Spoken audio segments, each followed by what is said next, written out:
Hey, what's up, everybody? I want to welcome you to another episode of the Dreamers Pro Daily Recap, where we give you a recap of all of the hot topics that we covered that day. You can catch them in their long format and also catch it fully streaming for free on Apple Podcasts.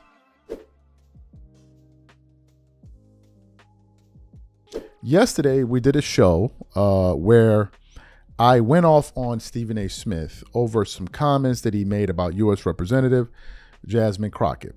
And we also reacted to some comments that Roland Martin said in response to him. So Stephen A. Smith wanted to show a straight shooter, and he essentially was calling out Jasmine Crockett for the way she speaks, how she's talking to the president, et cetera, accusing her of not doing her job. And then people like Roland Martin and others stepped up to the lectern and essentially told him, look, you don't know what the hell you're talking about. She's doing what she's actually doing her job. She's representing the 750,000 people in the district, a place in which he votes for. And then we did a show, and I essentially was saying that, look, I believe that this guy is grifting, right? I believe that he's a political grifter, and I think that these grifters need to be called out. I think these people are disingenuous. I don't think they're adding anything to the conversation, and they're just up here. It's just one big money grab for these guys. For those of you who follow this channel, you know I'm not a fan of LeBron. I really mean it. On and off the air, I really mean it. I'm not up here twerking. I'm up here formulating my opinions. I believe what I believe. I'm a Kobe guy. I like Kobe. I'm a Jordan guy. There's nothing fake. I'm not doing it because, people want to hear that. No, I generally don't believe that. And I argue with people all the time about it. Right? But at least people know that I'm being sincere.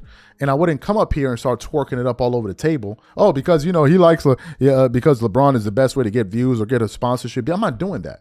Right? It's not worth the money. And I don't understand why people like Stephen A. Smith, who are making a purported $40 million a year, why they're resorting to doing these kind of things. Why are you grifting? It's not like as if you need the money. I mean, I know you want more money. I know you've made it abundantly clear that seems to be your whole purpose in life. Waking up in the morning, how much can you imagine that being your manifesto every single morning? My God.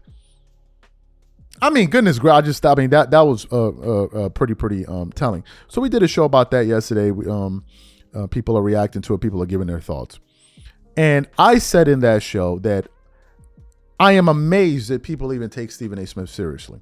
And I said that what he's been doing is this grifting that he has done is actually triangulated him into a position where now no one takes him seriously. Some people think that people take him seriously. Nobody takes Stephen A. Smith seriously. So I decided to run a quick test on our channel yesterday. We have about close to 240,000 subscribers. And I put up a poll last night, a few hours ago. And I asked the following question, and I want to show the first poll. The first poll says, if you are a Republican, would you consider voting for Stephen A. Smith in a general election? Out of the close to 2,000 voters, 91% of them said no. 91% said no. Let's go through some of the comments, and then I'm going to get to the other side of this. One guy said, I wouldn't vote for Stephen A. Smith regardless of whatever my political stance is. Another guy said he shouldn't be the face of ESPN, let alone a political party. One other viewer said he'll just be the worst puppet of them all. Another person said, hell no.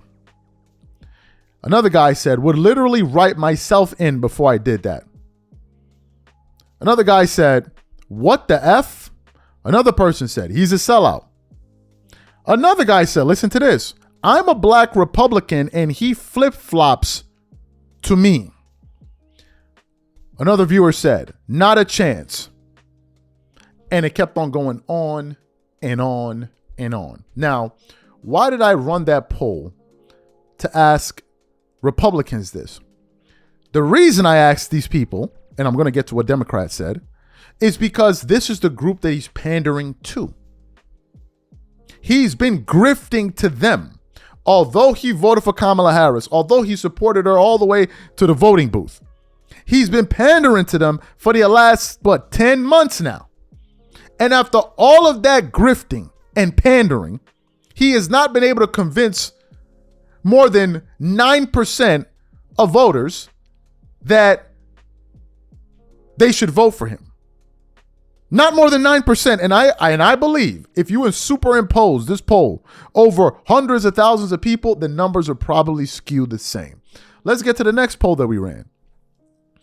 I asked, if you are a Democrat, would you consider voting for Stephen A. Smith in a general election? Out of the 1,200 people that voted, 90% said no. 10% said yes. Let me read you what some of these people said. One guy said, hell no. Another guy said, no Democrat has a chance until 2032 minimum. Another guy said, this is a dumb question.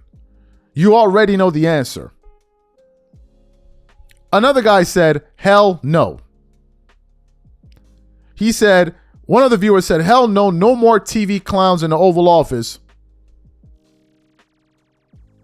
One other viewer said, that man is a serious, and I mean serious, grifter.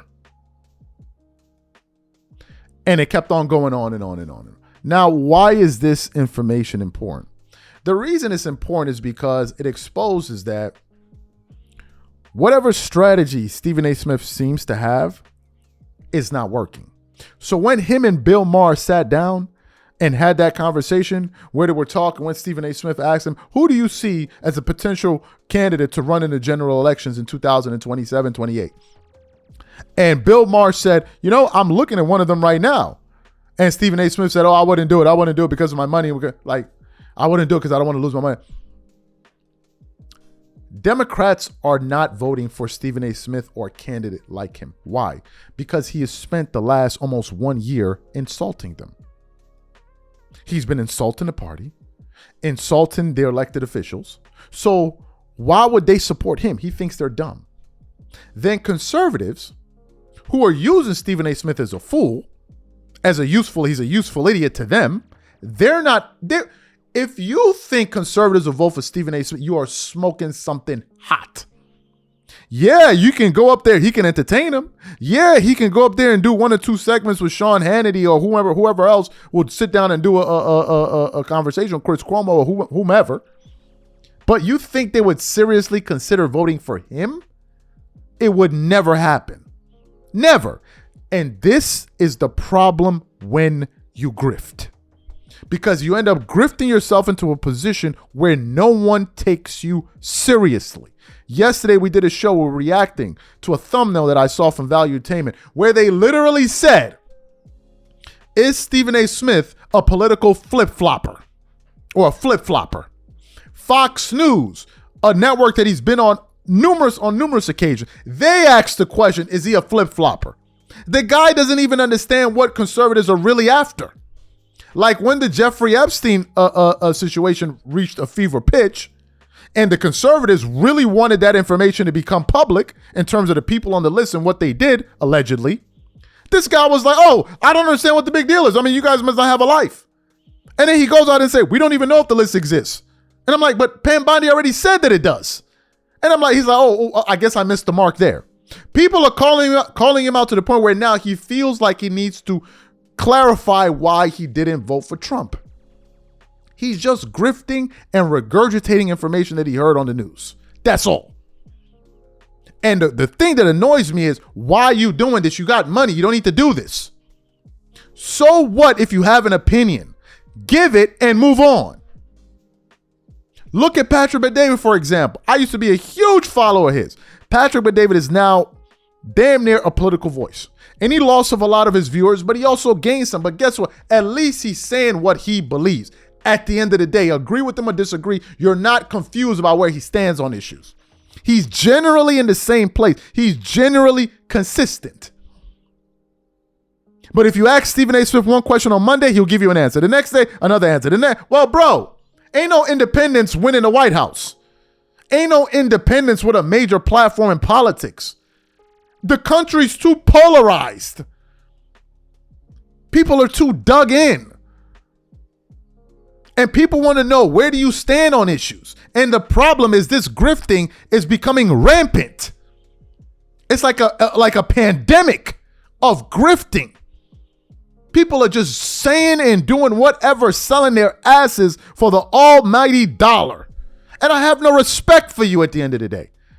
If it means you made $10 million less in your lifetime, but you could keep your integrity, you can look in the mirror and know everything I'm saying, I truly believe that's more valuable to me and many others. And the part that kills me is that these bloody grifters, like, they feel like they're really getting it over on you. Now they're even starting to get called out, some of them. Like, you're grifting. You're a bloody grifter. We know the game. And for what? For money? Is it that important to you?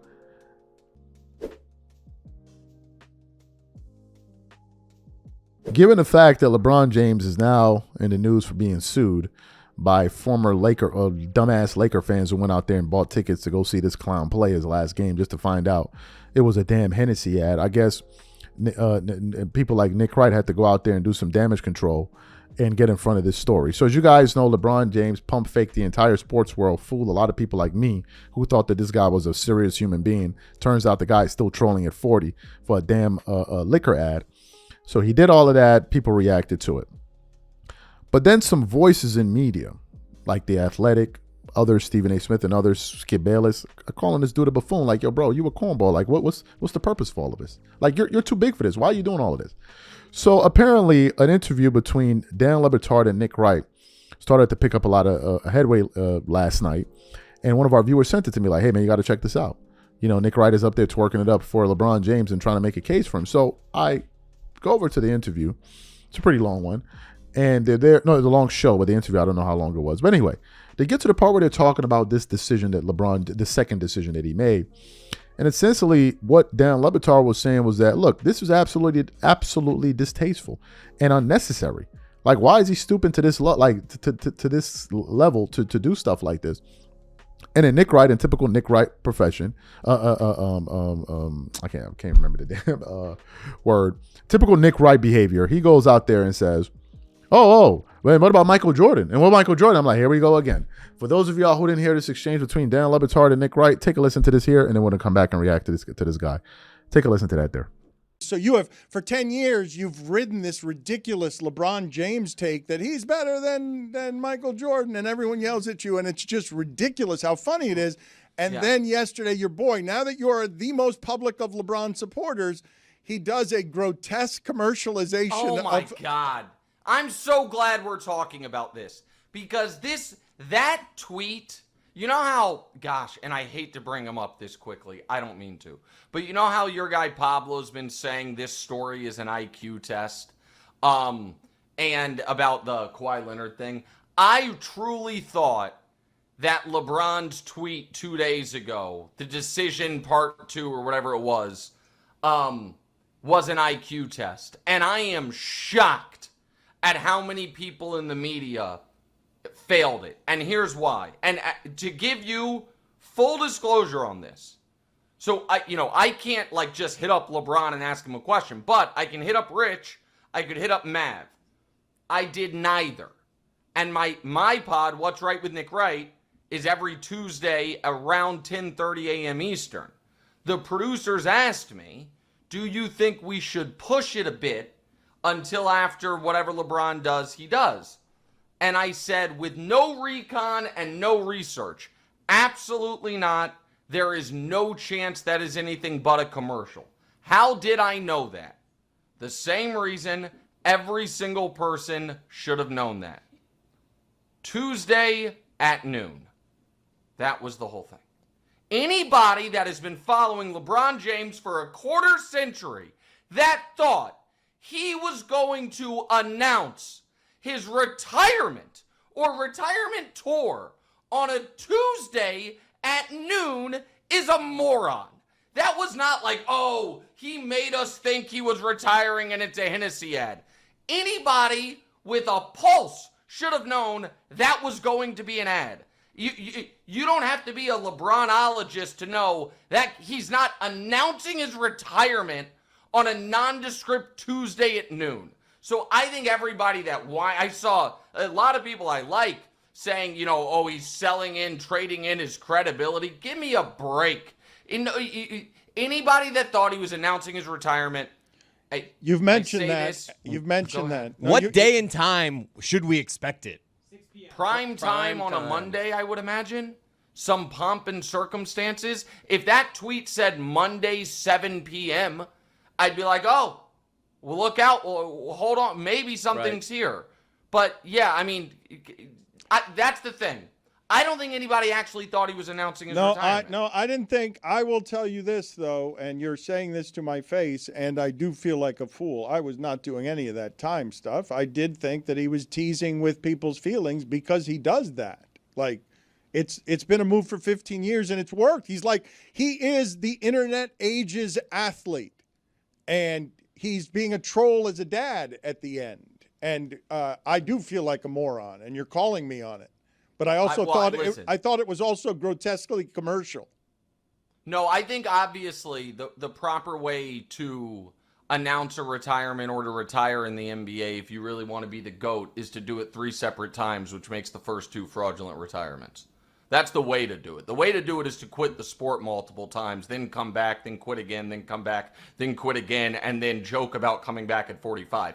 We all know the blueprint's been laid out on how to properly retire from this league, which is to not actually retire, just to quit and come back a bunch of times, and then have people pretend that anything that happened really post-retirement 2 or during retirement 1 didn't actually count. That's the blueprint. He's going his own way and selling cognac. That's fine with me. Who's he talking about? I don't like that my reaction was to recoil there on all of it. That he was playing again with people's feelings 15 years later was a funny reminder, and I do feel like a fool for falling for it again. Well, I must apologize, Dan. I didn't know, to be honest with you, that one of the people I was calling out was you. I maybe would have softened that. To be No, I don't. I just feel like I such a missed the fool, show and yesterday. you're laughing in my face at something. No, but for 15 years, this dude was the economy here, and he's played for the Lakers longer than that. The idea that he's still the story in basketball, even on a football Monday and Tuesday, is pretty funny when you look at a career unlike any other, like a career that has no precedent in the sport. The fact that he's still playing with our feelings as a top 10 player in the league it's asinine that you get to be controversial for supporting that for 20 years. Excellent. So you heard what he had to say. First of all, Nick, the first time Jordan retired, guess what? He actually retired. He retired. The second time he retired, guess what happened? He actually retired. He didn't pump fake on nobody. He didn't say I was going to retire and then not retire. The third time he retired, guess what? He retired. For real. The fundamental difference between Jordan and LeBron is when Jordan left, everybody wanted him to stay. Everybody wants LeBron to go. The only group of fans that are still holding out love and sitting up there twerking it up and rubbing honey all over their titties is LeBron fans. Everybody's tired. Everybody and people are tired for reasons like this. This is the point. When Jordan retired, he retired. What's the first reason he retired, Nick? You care to mention? You care to bring that up? I suppose you don't. What's the second reason he retired? Because of principle, that they were going to get rid of his coach, so I'm not playing anymore. I'm done. And at each time he retired, those first 2 times, he collected 3 more rings. Something LeBron has never even done once in his career. Win 3 championships in a row. He never did that once. Not even one time. He'd go, but he can't even get 1 3-peat. The last 3-peat we saw was from Kobe and Shaq. You're the GOAT, but you can't even 3-peat one time. The guy did it twice. And then the final time he came, he retired, and he had a wonderful send-off. But in the case of LeBron, he made it seem like he was going to retire, and then he sold a liquor. And in your mind, this elevates his legacy, or this somehow reflect. You see, you guys, Dreamers Pro, and this guy, and that guy, and that guy over there. No, these guys are obsessed with Jordan. They are obsessed with Michael Jordan. Nick Wright, we would not know Nick Wright if it wasn't for when in 2016 he made his debut and his entree into the sports world was, LeBron James became the GOAT in 2000. That's what, because he said something so absolutely insane that it was able to grab attention. He essentially rage baited his way into everybody's living rooms. That was his entree into the sports world on a major level. If you Google Nick Wright, it's still the most viewed video of his, has millions of views. So that's Nick Wright's entree into trolling, a certified troll. This is the same Nick Wright that we're talking about. They did a top 50 player in the last 50 years and had Michael Jordan ranked as the 3rd best player. This is the Nick Wright we're talking about. This guy tried to popularize a fringe opinion, which is this is a fringe opinion that Clutch Sports affiliates like this guy have been going out there championing, all because they love them so much. He's even openly admitting it. He's signed to Clutch. Am I signed to Jordan Brand? He's signed to Clutch. You could pull up old tweets of Nick Wright hating on LeBron. Yes. But these are the guys that are meant to be giving us news. These are the guys that are meant to giving us a sober take on sports. And when you call them out, oh, you don't like LeBron. Oh, you don't like LeBron James, man. Well, I mean, what LeBron James did to you, man? What he did to you, man? That was a bozo move. Everybody said it's a cornball move. When Jordan retired, people didn't want son to go. You remember, please come back, please come back. You remember that? You're only relevant now because Michael Jordan played, bro. Like, what are we talking about here? Since LeBron is playing, we're witnessing record lows in viewership, even since Kobe retired. Like, what are we talking about here? You don't want to bring that up, huh? You want to talk about the most popular athlete that the sport ever saw, and you want to be taking pop shots at him. Talk about how much money LeBron you made off LeBron. How much money is Nick Wright and his companions made off of throwing shade on Michael Jordan? This is what kills me. Nobody's a bigger hating fan club than these guys. This is all they do. They don't like KD. They don't like Kawhi. They don't like Michael Jordan. They don't like Kobe Bryant. Anybody. They don't like Stephen Curry. Anybody that they feel is a threat, they don't like them. They're the only ones. But they want to run around the internet crying in boxes of Kleenex. Oh, nobody likes LeBron James. I mean, why don't they just like the brother? Why don't they just like the brother? Are you kidding me?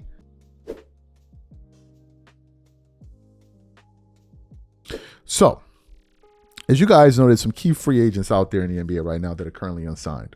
Of course, that damn Ben Simmons, he's out there lurking.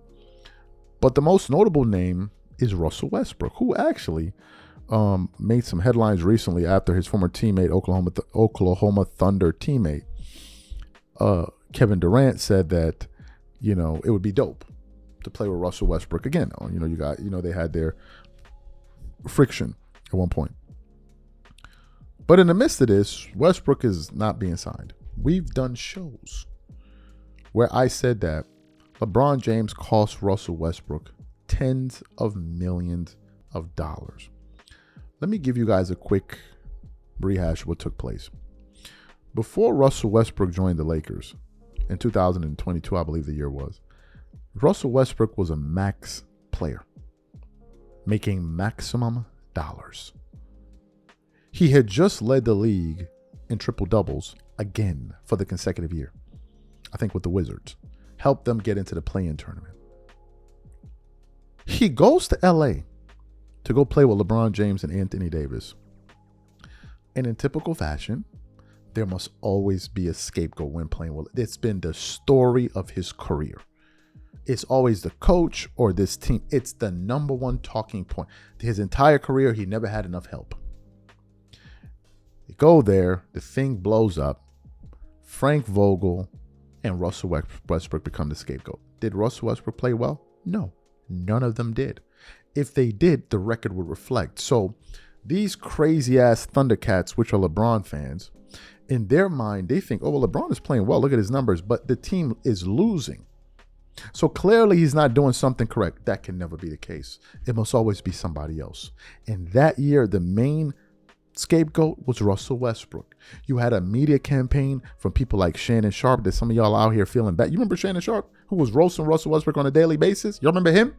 That y'all was now all of a sudden feeling sorry for. He didn't stop that. That didn't stop him when it came to LeBron. Shannon Sharp, Skip Bayless, the entire media, people like Dave McMenamin were calling Russell Westbrook a locker room vampire. They tried to make it seem like AD and Russ and LeBron were fed up of him. They showed a shuttle when Russell Westbrook trying to talk to them, and they try to ignore him like that's what happened. So what happened? Westbrook spent a year and a half with the team. He then got traded to Utah, got waived, signed with the Clippers. He gets to the Clippers, and I'm like, well, damn, the Clippers just signed a vampire, according to Dave McMenamin. He gets to everybody loves him. They're saying he's great. Everybody. Then that plays out for like a year or two. Then all of a sudden, we hear that the MVP, Nikola Jokic, wants to play Russell Westbrook. He get him. They love him over there. And I'm like, but I thought he was a vampire. Why did he all of a sudden stop sucking blood? What happened? Right? And then we started hearing rumblings about this guy is the reason that this guy is out of the league through Kendrick Perkins, warning Russell Westbrook that if this thing doesn't work out with LeBron. So today I'm going through the internet here, and I came across a clip from Sideline Sources featuring former NBA player Enes Kanter, who's had his issues with LeBron. And I want to show you guys a thumbnail. It says, Enes Freedom blames LeBron for Russell Westbrook not being signed by a team. So what we want to do is, we want to play exactly what Enes Kanter had to say, and then want to come back and react to his comments. Take a listen to him here, please. It all started with Lakers. Look at his career. As soon as he went to Lakers, I don't want to blame anyone. I don't want to blame LeBron or whatever, but it's hard to play for the Lakers, man. Why? If you're playing with someone like LeBron, it's all about LeBron. And if the season fails, then you need to have like some kind of scapegoat. I think that year they picked Russell Westbrook as a scapegoat. Then after that, I mean, look at his career. I do think that, right now it was his 18th year, and this guy, unfortunately, can't even find a team to play right now. It's tough. So you're saying like becoming the scapegoat like got to him mentally and like that affected his game? Yeah, I think so. Because like people were just calling him some very hard names and some nicknames. I don't even want to repeat it. I feel bad because he got a lot of kids, and I watched one of his interviews because he said, now my kids going to school and they called his kids are like some of the nicknames that the fans used to say, whatever. So NBA is tough, man. That's NBA brutal. is definitely tough, but he could still play in them. You heard what he had to say. Who don't know this? Even his former teammate J.R. Smith said, whenever you play with LeBron, it's always your fault. To the point where he said, well, damn, he must be doing something wrong too then. We know the script. It's the script of scripts. Ever since this guy played with LeBron, his reputation went into the dumpster. But he's not the first one. Go look at Kevin Love. Go look at Kyrie Irving. If it wasn't for just the sheer love that Kyrie Irving has, that fans have for Kyrie, they would have tarnished his legacy too. And they tried. They sure did. Let me show you the fundamental difference between MJ and LeBron. Most of Michael Jordan's teammates, we know them today because he played with Michael Jordan. All of them. All the way down to Scottie Pippen. Scottie Pippen is still relevant because we talk about Michael Jordan. Almost all of LeBron's teammates, the key ones, have all been trashed. Let's go through the list. D. Wade wasn't all that great. Kevin Love, he was just a bum. Kyrie, yeah, he's good, but he's a crackpot. He's aloof. He's weird. AD, he's good, but man, he can't stay healthy. AD this. Luka, he's great, but he's fat. You notice the trend. Russell Westbrook, he's this, but he's terrible. He's garbage. And the one guy that just keeps escaping through blame is LeBron James. And the part that kills me is that whenever you criticize him too harshly, his wild ass fan base turns around and tells you, oh, you don't like black men. You don't want to see a black man do good. This is the level of insanity we're dealing with. They now try to pull the black man card on you. Why can't you support a black man? These mother effers who support no black man outside. The only black men LeBron fans support are LeBron and Bronny James. That's all. If you're not LeBron or Bronny, they ain't got no love for you. None whatsoever. Where was all of this black man love and all of this stuff when it was going after Russell Westbrook? Where was all of this? Or when it was going after Darvin Ham? These guys are just a bunch. They love LeBron James so much that when the Lakers were playing in a preseason with Darvin Ham and they were losing games, they were criticizing Darvin Ham and saying he's a trash coach. But when JJ Redick is losing in the preseason, they don't say a mumbling word. Oh, no, you got to give him a chance. He's a rookie coach. Wasn't Darvin Ham a rookie coach? Oh, Darvin Ham a dumbass. He's dumb. He just walks around with his hands in his pocket. Well, dumbass Darvin Ham got the Lakers to the Western Conference Finals. Smartass JJ Redick got them out in round 1. So what's all of this smarts? This is the fan base we're dealing with. a bunch of unserious people. So Enes Kanter said what we already know.